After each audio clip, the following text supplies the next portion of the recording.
बोले साहब आज तक खाद की एक रैक नहीं उतरी अमेठी में। खाद की रैक पहली बार गौरीगंज में उतारने वाला अगर कोई था तो उसका नाम नरेंद्र दामोदर दास मोदी है। किसानों की दुहाई देते हैं, मैंने बार बार इनसे कहा कि आपने कोहार में किसानों से जमीनें ली ये कहकर कि आप सम्राट साइकिल और नया नया उद्योग बनाएंगे। उद्योग आपने खड़ा नहीं किया, लेकिन आपकी ट्रस्ट ने उस जमीन को खरीद लिया। वो जमीन जो कमर्शियल किसी एंटरप्राइज के लिए था, एक एनजीओ ने खरीद ली। ऐसा कोई बचा नहीं जिसको जायस में बहादुरपुर के आसपास किसानों से बैठ जाओ, तुम्हें नहीं कुछ पता। जमीन ली गई ये कहते हुए, अमेठी गए भी नहीं, तुम बैठ जाओ। जमीन ली गई ये कहते हुए बैठ जाओ। मोदी जाओ, আমি আজকে আপনাকে প্রমাণ দিতে পারি। আমি প্রমাণ দিতে পারি। कुछ नहीं पता तुम्हें। বলছি আপনি বসুন, আমি বলছি। बैठ जाओ। मंत्री हूं तो क्या, अमेठी की सांसद भी हूं। बैठ जाओ। झूठ का पर्दाफाश करने का मेरा भी अधिकार है। पता नहीं, तुम बैठ जाओ। आप बैठ जाइए, कृपया बैठ जाइए। अधीर रंजन जी बैठ जाइए। आप जायज बहादुरपुर आप बैठ जाइए। किसानों से जमीन ली गई ये कहकर कि महिलाओं के लिए इंटर कॉलेज खोला जाएगा, और इंटर कॉलेज नहीं खोला महोदय, उनकी दोबारा ट्रस्ट ने वो जमीन ले ली, अपना कार्यालय खोल दिया। और जब प्रशासन ने महोदय वो जमीन वापस मांगी तो ये कोर्ट चले गए किसानों के खिलाफ। आज महोदय पार्लियामेंट्री मंत्री, संसदीय कार्य मंत्री राहुल गांधी जी कह के गए कि मोदी जी के लोग किसानों की जमीन ले लेंगे। उसी की रिप्लाई दे रहे हैं कि मोदी जी जमीन देते हैं, लेते नहीं है। यही तो मंत्री जी कह रहे हैं। मंत्री को राइट है इंटरवीन करने का, मंत्री को राइट है इंटरवीन करने का, भाई इसलिए इंटरवीन करने। वो कह रहे थे ना किसानों की वो जमीन ले लेंगे, तो जमीन किसने ली वो बता रहे हैं। धन्यवाद। Whatever I'm stating is a fact. चलो आप बैठ जाइए। And since the gentleman concerned refused to speak on the budget, I am extremely grateful that you allowed me to speak on the budget. And it is that budgetary comparison, sir, that I am laying on the floor of this house through my speech. I would like to hear ads, sir. इस budget के जो पीठ दिखाकर गए हैं वो सज्जन, आपको पता है एक छोटा सा इसमें प्रावधान है महोदय। वित्त मंत्री जी ने बात की एविएशन सेक्टर में, उड़ान में, मेट्रो में किस प्रकार से राष्ट्र को सशक्त किया जाएगा। चर्चा ये की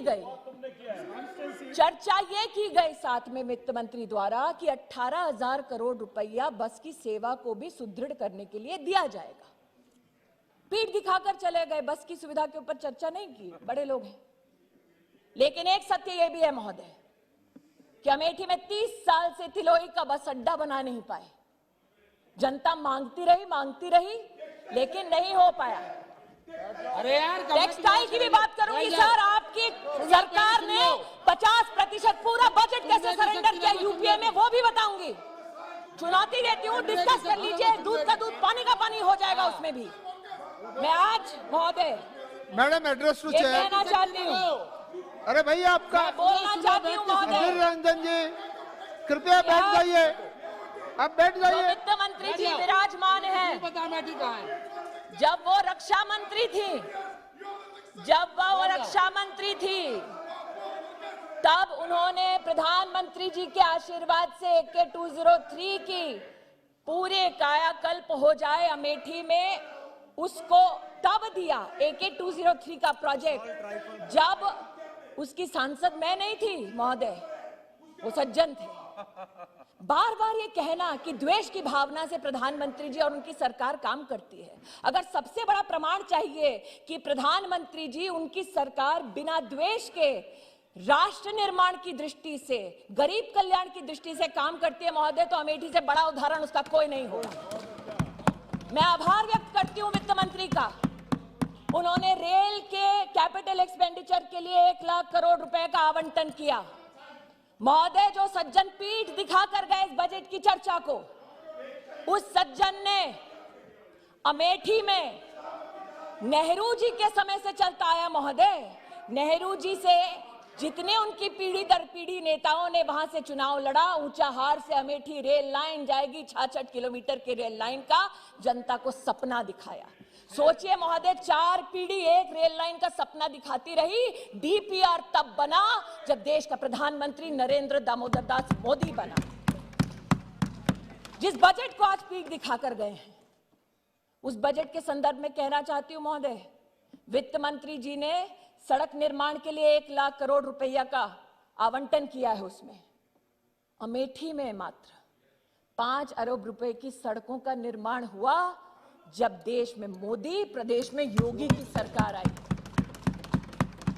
अमेठी बाईपास का सपना 30 साल से लोग लेकर बैठे थे, बार बार मांगते इस सज्जन और उसके परिवार से, लेकिन बाईपास उन्होंने कभी नहीं बनाया। बना जब ऐसे ही बजट में नरेंद्र मोदी जी की सरकार ने आवंटन किया। महोदय, पूर्वांचल एक्सप्रेस अब अमेठी को छूती हुई जाती है। महोदय, आज न सिर्फ बस अड्डे की बात होती है, अमेठी में 680 सार्वजनिक शौचालय बनते हैं।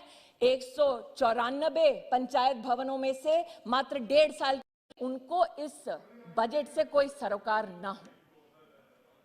भले ही उनको ये बजट स्वीकार ना हो, लेकिन देश को ये बजट स्वीकार है, क्योंकि